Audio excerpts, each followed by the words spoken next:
On a viewing stand above a portrait of the nation's founder, Kim Il-sung, North Korea's leader, Kim Jong-il, and his son, Kim Jong-un, watched the largest military parade in the country's 62-year history this past weekend. 16,000 troops.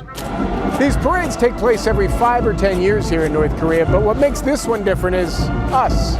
The North Korean government has invited the Western media in, not only to see the country flex its military muscle, but to send an important symbolic message about its future. Some of the missiles say defeat the U.S. military. It's a carefully choreographed rollout of Kim Jong-un, who's been tapped to take over when his 68-year-old father eventually steps down or dies. He's looking frail after a suspected stroke 2 years ago. Kim Jong-un is thought to be in his late 20s, educated in Switzerland, a huge fan of American professional basketball. But he is virtually unknown even to the people here. He had never even been named by the official state media until last week. But the North Koreans we spoke with, always in the presence of our government minder, were approving. Will he make a good leader? No question, said Ri Young Kwang, a 35-year-old photographer. I believe in him.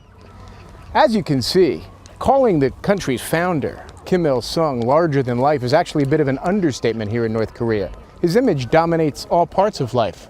This is a bride and groom recently married coming to pay their respects. The question is, will the people of North Korea one day be building a statue of his grandson? To keep this dynasty going, they need to really make Kim Jong-un into another almost cult-like deity because North Korea is more like a cult than it is a country. But it's difficult, if not impossible, to know what the average North Korean thinks of the regime in a country with wrenching poverty. A third of the children here are stunted by malnutrition, according to the UN. Did you see the parade on television? Yes, I saw it. What did you think?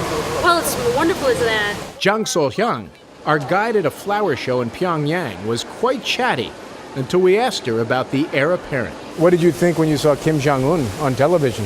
Let's go upstairs and have a look first. If the point was to gain wide exposure for Kim Jong-un's debut, the North Koreans succeeded. More than 100 reporters from 18 countries were here covering it. Extremely unusual, if not entirely unprecedented. Jim Axelrod, CBS News, Pyongyang, North Korea.